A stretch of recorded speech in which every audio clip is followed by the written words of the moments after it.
Hello learner, एक बार फिर से स्वागत है आपका। आज हम ह्यूमन डाइजेस्टिव सिस्टम के पार्ट 2 के बारे में बात करेंगे। पिछले पार्ट में हमने माउथ कैविटी के बारे में पढ़ा था, आज हम उससे आगे बढ़ेंगे। तो माउथ में हमने पढ़ लिया था टीथ के बारे में, टंग्स के बारे में, सलाइवा के बारे में। तो आज हम फूड पाइप से शुरुआत करते हैं, क्योंकि माउथ कैविटी के बाद फूड कहाँ जाता है? फूड कैविटी में, फूड पाइप में, सॉरी। फूड पाइप को हिंदी में बोलते हैं भोजन नलिका, भोजन की नली, ठीक है। तो सबसे पहली बात तो आपको ये जानना है, ये डाइजेस्टिव सिस्टम है, लेकिन डाइजेस्टिव सिस्टम का ऐसा पार्ट जहाँ कोई डाइजेशन नहीं होता है वो होता है फूड पाइप। फूड पाइप में कोई डाइजेशन नहीं होता है, फूड केवल वहाँ से नीचे खिसक के कहाँ पहुँचता है? स्टमक में। ओके, तो पहला आप लिखेंगे फूड पाइप में या भोजन नलिका में किसी भी प्रकार का पाचन नहीं होता है, no digestion take place in food pipe. Food pipe में किसी भी प्रकार का डाइजेशन नहीं होता। फूड पाइप क्या करता है? वो निगले हुए खाने को फूड पास करता है। किसमें? फूड पाइप में पास करता है। निकला हुआ खाना जो है, जो हमने खाना लिया है, वो खाना धीरे धीरे फूड पाइप से नीचे की ओर पास होता है, ठीक है। तो नेक्स्ट पॉइंट हो जाएगा स्वेलोड। स्वेलोड में तो होता है निगला हुआ खाना, ठीक है। Swallowed food passes into the किसमें? Food pipe. निगला हुआ खाना फूड पाइप में पास करता है, फूड पाइप में स्थानांतरित होता है।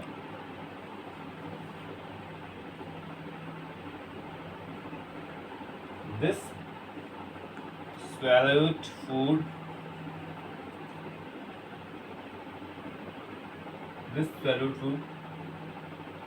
comes to this swallowed food reached in कहाँ पहुँचता है? स्टमक। ओके, तो ये जो फूड पाइप है, यहाँ पर किसी भी प्रकार का कोई डाइजेशन होता नहीं है। जो स्वेलोड फूड है, जो हमने अंदर लिया है, वो फूड धीरे धीरे फूड पाइप से नीचे खिसकता है और अंत में कहाँ पहुँचता है? स्टमक में। कहाँ पहुँचता है? स्टमक में। ओके, फूड नीचे की ओर खिसकता कैसे?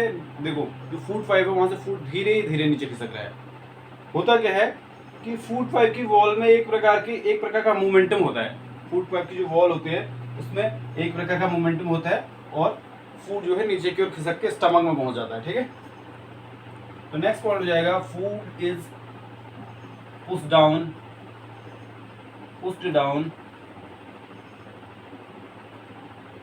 by the momentum of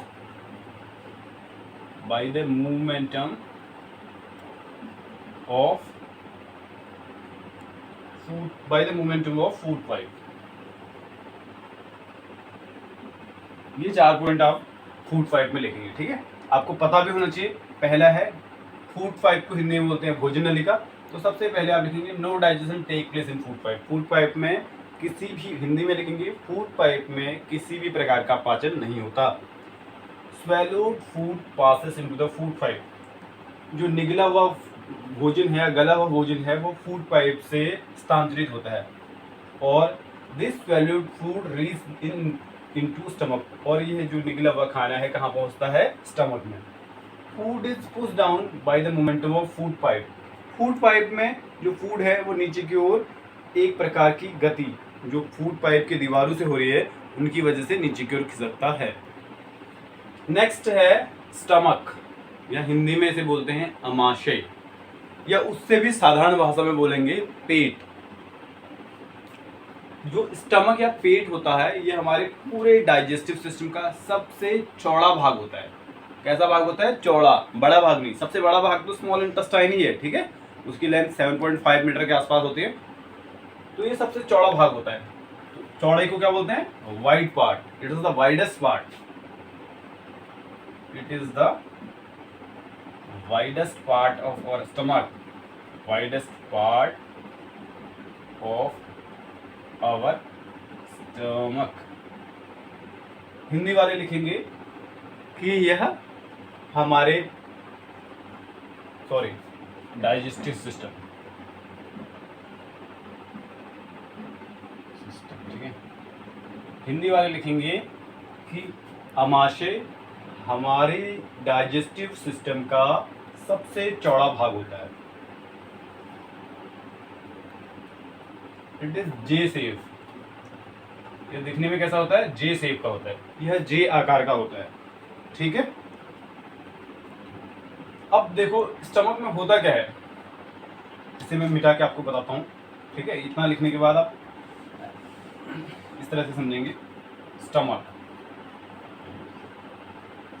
अब फूड पाइप से भोजन कहाँ पहुंचा? स्टमक में। स्टमक में बहुत सारे सिक्रेशन होते हैं। कौन कौन से? जैसे एक तो HCl का सिक्रेशन होता है, हाइड्रोक्लोरिक एसिड। हमारे पेट में एसिड निकलता है, ठीक है, हाइड्रोक्लोरिक एसिड निकलता है। दूसरा म्यूकस का स्राव होता है, म्यूकस निकलता है। म्यूकस एक ऐसा एक कवरिंग लेयर होती है, एक प्रोटेक्टिंग लेयर होती है, एक सुरक्षा प्रदान करने वाली लेयर होती है, ठीक है। उसके अलावा कुछ एंजाइम्स निकलते हैं, एंजाइम, ठीक है। कौन कौन से एंजाइम निकलते हैं? पेप्सिन, रेनिन और लाइपेज, ठीक है। तो आप ऐसे लिख लेंगे, आपको समझ में आ रहा है ना? स्टोमक में क्या क्या निकलता है? HCl, म्यूकस और कुछ एंजाइम निकलते हैं। कुछ कौन कौन से एंजाइम निकलते हैं? पेप्सिन, रेनिन और लाइपेज। HCl का क्या काम होता है? फंक्शन क्या है HCl का? HCl जो है भोजन में आए हुए जो बैक्टीरिया या इन्फेक्टरी माइक्रो ऑर्गेनिज्म हैं, इन्फेक्शन वाले जो माइक्रो ऑर्गेनिज्म हैं, उनको किल करता है, ठीक है। हिंदी में बोलेंगे HCl भोजन में आए विषाक्त पदार्थों को नष्ट करता है। लेकिन देखो HCl होता कैसा है? HCl मतलब हाइड्रोक्लोरिक एसिड, ये अम्लीय है, तो अम्ल तो पेट को जला सकता है ना। अम्ल HCl पेट को जला सकता है। लेकिन म्यूकस क्या है? एक प्रोटेक्टिंग लेयर है। ये एक ऐसी लेयर होती है, ये पेट के चारों ओर म्यूकस की एक लेयर होती है। ये लेयर जो है HCl से हमारे पेट को प्रोटेक्ट करती है, ठीक है। इन दोनों के फंक्शन आपको पता चल गए। इसके अलावा एंजाइम्स, एंजाइम जो है वो डाइजेशन में मदद करते हैं। पहला एंजाइम है पेप्सिन। पेप्सिन किसका डाइजेशन करता है? पेप्सिन एक प्रोटीन को डाइजेस्ट करने वाला एंजाइम होता है, ये प्रोटीन का डाइजेशन करता है। बहुत इंपॉर्टेंट है, आएगा क्वेश्चन। उसके अलावा रेनिन, रेनिन भी जो है वो प्रोटीन को डाइजेस्ट करता है, प्रोटीन के डाइजेशन में मदद करता है, ठीक है। और नेक्स्ट जो लास्ट एंजाइम है लाइपेज, ये फैट के डाइजेशन में मदद करता है, ठीक। स्टमक के बारे में ओवरऑल था। लेकिन अब आपको एक सवाल आपके मन में उठना चाहिए कि डाइजेशन तो कहाँ पे होता है? स्मॉल इंटेस्टाइन में। तो पेट में क्या प्रोटीन और फैट का डाइजेशन हो जाता है? नहीं। आपको पता है कि प्रोटीन और फैट का कंप्लीट डाइजेशन कहाँ होता है? स्मॉल इंटेस्टाइन में, है ना। तो आप यहाँ पर ऐसा लिख सकते हैं कि पेट में या स्टमक में या आमाशय में प्रोटीन या फैट्स का केवल पार्शियल डाइजेशन होता है, थोड़ी मात्रा में डाइजेशन होता है, ओके। इसके आगे small intestine, small intestine Hindi में बोलते हैं छोटी आंत। स्मॉल इंटेस्टाइन को स्मॉल इंटेस्टाइन क्यों कहते हैं? जबकि इसकी लेंथ ज़्यादा होती है और लार्ज इंटेस्टाइन की लेंथ कम होती है ना, और फिर भी उसे लार्ज इंटेस्टाइन कहते हैं। तो लार्ज इंटेस्टाइन को लार्ज इंटेस्टाइन क्यों कहते हैं? क्योंकि जो लार्ज इंटेस्टाइन है उसकी जो विड्थ होती है, चौड़ाई होती है, वो स्मॉल इंटेस्टाइन से ज़्यादा होती है, ठीक है। और इसके अलावा आपको एक और बात ध्यान रखनी है कि स्मॉल इंटेस्टाइन डाइजेस्टिव ट्रैक्ट में सबसे लंबा भाग है। डाइजेस्टिव ट्रैक्ट का सबसे लंबा पार्ट स्मॉल इंटेस्टाइन है, लेकिन सबसे वाइडेस्ट पार्ट कौन सा था? स्टमक, ठीक है। और in comparison of large intestine, small intestine की जो विड्थ होती है वो कम होती है और लार्ज इंटेस्टाइन की ज़्यादा होती है, ठीक है। तो आप हम स्टार्ट करते हैं small intestine. The small intestine is highly coiled,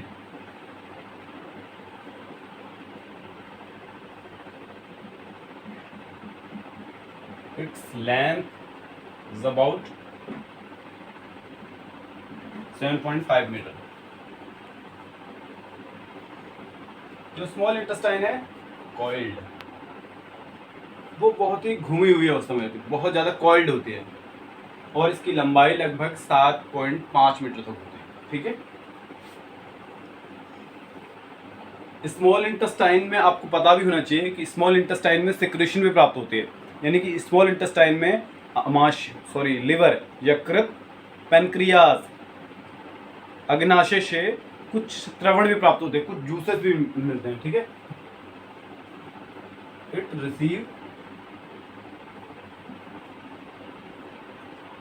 secretion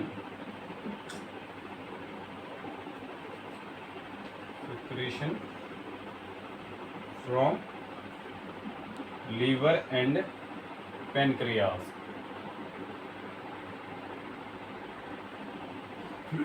होता क्या है, स्मॉल इंटेस्टाइन में सबसे ज्यादा डाइजेशन होता है, कंप्लीट डाइजेशन यही हो रहा है, फैट का, प्रोटीन्स का, कार्बोहाइड्रेट का, विटामिन का। तो यहाँ पर जो फैट पहुंचता है स्मॉल इंटेस्टाइन में वो थोड़ी बड़ी बड़ी गोलिकाओं के रूप में पहुंचता है, उस पर स्मॉल इंटेस्टाइन का काम करना टफ हो जाता है। स्मॉल इंटेस्टाइन उस पर आसानी से वर्क नहीं कर पाता, उसको तोड़ नहीं पाता सिंपल सब्सटेंस में। ऐसे में क्या होता है कि जो लिवर है, लिवर से निकलता है बाइल, वो बाइल जो है उस फैट को ब्रेक डाउन करने में मदद करता है, ठीक है। और पेनक्रियाज से निकलते हैं पेनक्रियाटिक जूसेस, पेनक्रियाटिक जूसेस, या पेनक्रियाज को हिंदी में बोलते हैं अग्नाशय। तो अग्नाशय से निकलते हैं अग्नाशयी रस। ये कार्बोहाइड्रेट, प्रोटीन्स के डाइजेशन में मदद करते हैं, कार्बोहाइड्रेट, प्रोटीन्स, फैट के डाइजेशन में भी ये मदद करता है, लेकिन फैट के डाइजेशन में उसके अलावा लीवर से निकलने वाला बाइल, ओके। समझ में आया?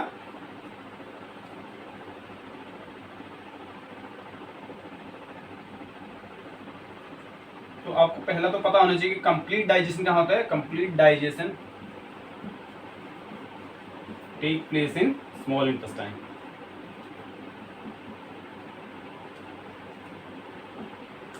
इंटेस्टाइन पूर्ण रूप से डाइजेशन छोटी आंत में होता है, लीवर, ओके, लाइट चली गई है, ठीक है। It receive bile from liver,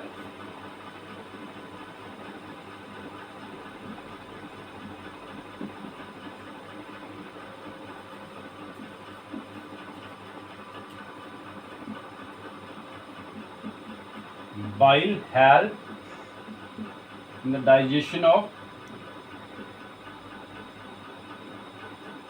fat, okay. तो एक बार फिर से देखेंगे, स्मॉल इंटेस्टाइन छोटी आंत, हाईली कॉइल्ड होती है, इसकी लंबाई लगभग 7.5 मीटर तक होती है। It receive secretion from liver and pancreas, pancreas और लीवर से इसको सिक्रेशन प्राप्त होती है। Complete digestion take place in small intestine, छोटी आंत में पूर्ण डाइजेशन होता है। It receive bile from liver, छोटी आंत बाइल, पित्त निकलता है लीवर से, उसको रिसीव करती है। ये जो पित्त निकलता है बाइल, ये जो है फैट के डाइजेशन में मदद करता है। उसके अलावा पेनक्रियाज से क्या निकलते हैं? पेनक्रियाटिक जूसेस, ठीक है। Pancreas secreted pancreatic juices, pancreatic juices, ठीक है। पेनक्रियाज से पेनक्रियाटिक जूसेस निकलते हैं, ठीक है। जो पेनक्रियाटिक जूसेस होते हैं वो भी हेल्प करते हैं डाइजेशन में। It help in the digestion of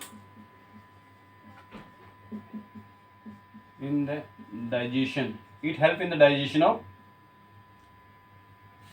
fat, carbohydrate, यहां पर अगर दिख नहीं रहा होगा तो आप अपने में से लिख लेंगे कार्बोहाइड्रेट एंड प्रोटीन। तो लगभग यहाँ पर डाइजेशन कंप्लीट हो जाता है, स्मॉल इंटेस्टाइन में लगभग डाइजेशन कंप्लीट हो जाता है। लेकिन अब जो है, जो फूड है वो कहाँ पास हो जाएगा, लार्ज इंटेस्टाइन में पास। इसके अलावा स्मॉल इंटेस्टाइन में विलाई भी पढ़ना होता है आपको। ये विलाई क्या होते हैं, आपने देखा होगा स्मॉल इंटेस्टाइन ऐसे रहते हैं, ऐसे कॉइल्ड रहते हैं, फिर कहीं पर ऐसे उड़ जाते हैं, ऐसे रहते हैं ना। इससे हुआ क्या, अब आपको एक चीज देखने को मिल रही है। अगर हम नॉर्मली देखें कि अगर हम इसे नापेंगे ऐसे, तो इसकी लेंथ कितनी निकलेगी, जितनी भी निकलेगी, अगर हम इसको ऐसे नापेंगे, ऐसे फिर ऐसे फिर ऐसे फिर ऐसे, इससे क्या होगा, इसकी लंबाई बढ़ जाएगी। तो ये स्मॉल इंटेस्टाइन है। स्मॉल इंटेस्टाइन में ऐसे फिंगर की तरह, हाथ की उंगलियों की तरह कुछ संरचनाएं होती है, इन्हें विलाई कहते हैं। ये विलाई क्या कर रहे हैं, देखो ये क्या कर रहे हैं, एरिया को बढ़ा दे रहे हैं, बढ़ा दे रहे हैं ना। अगर हम सीधी लाइन खींचते, सीधी सीधी आंत होती तो एरिया कम मिलता, तो विलाई के आने से क्या हुआ, एरिया बढ़ गया। तो उससे क्या होगा, स्मॉल इंटेस्टाइन को न्यूट्रिएंट को जिनको एब्जॉर्ब कर रहा है उनको एब्जॉर्ब करने में मदद मिलेगी, यानी कि ये एब्जॉर्प्शन एरिया को बढ़ा रहे हैं। ठीक है, तो हम लिख सकते हैं विलाई कैसे होते हैं, अंगुली के समान रचनाएं होते हैं। Villi are finger like projections, finger like projections present in small intestine.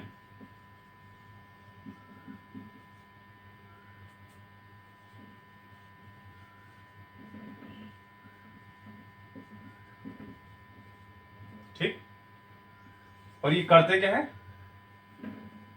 It helps it increase, ये क्या करेंगे, बढ़ा देंगे सरफेस एरिया को, it increase the surface area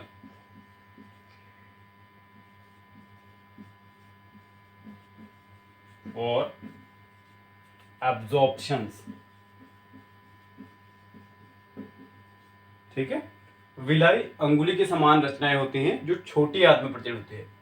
ये अवशोषण के लिए सतह को बढ़ा देती है, क्योंकि छोटी आंत में कार्बोहाइड्रेट, प्रोटीन्स, फैट का अवशोषण होता है।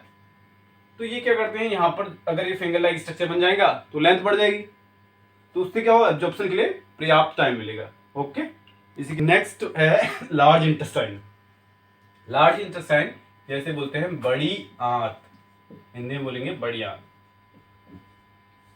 बड़ी आंत डाइजेस्टिव सिस्टम का सबसे छोटा, बल्कि आप ऐसा बोल सकते हैं कि छोटी आंत की अपेक्षा बड़ी आंत छोटी आंत की अपेक्षा छोटी परंतु चौड़ी होती है। ठीक है,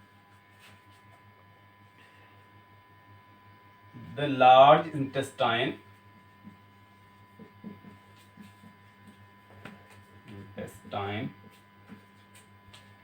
is wider and shorter than small intestine.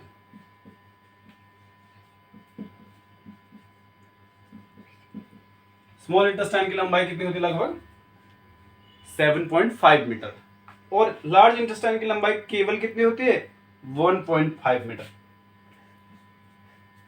It is about 1.5 metre in length, 1.5 metre, ठीक है, इन लेंथ।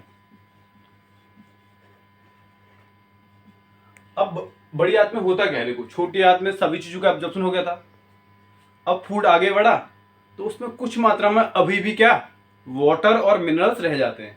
ओके, तो लार्ज इंटेस्टाइन में इस वाटर और मिनरल्स का भी क्या हो जाता है, एब्जॉर्प्शन हो जाता है। तो इसका फंक्शन क्या होता है, its function is to absorb, क्या क्या एब्जॉर्ब करना, वाटर एंड मिनरल्स।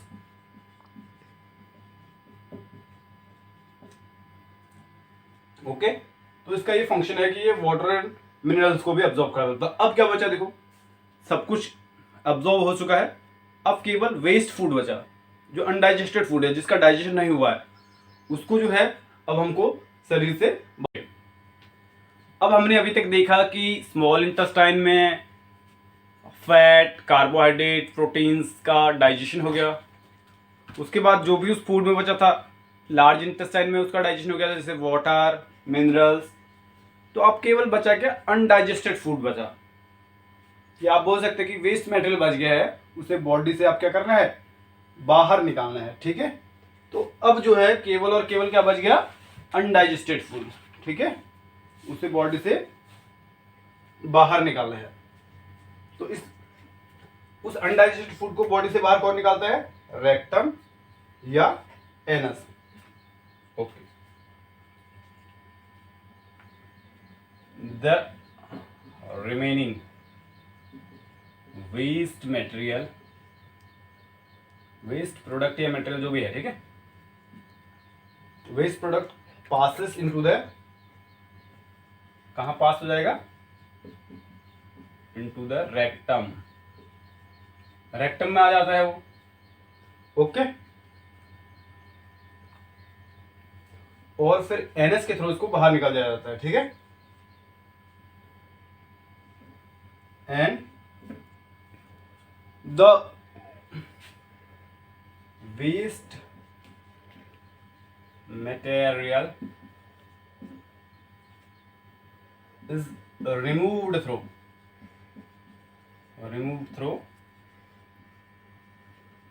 किसके थ्रू बाहर निकल जाएगा, एनएस के थ्रू। ठीक है, थ्रू एनएस। और वेस्ट मटेरियल को बॉडी से जब हम बाहर निकालते हैं तो उसे क्या बोलते हैं, egestion. This process is called egestion. तो ये लास्ट पार्ट था रेक्टम या एनस। इसमें क्या होता है कि जो वेस्ट प्रोडक्ट बच गया है उसे जो है बॉडी से बाहर निकाल दिया जाता है, और इस प्रक्रिया को हम इजेशन कहते हैं। ठीक है, होप कि आपको समझ में आया होगा। अगर आपको समझ में आया तो आप हमारे चैनल को लाइक करें, शेयर करें, सब्सक्राइब करें और अपने दोस्तों के साथ भी शेयर करें। ओके।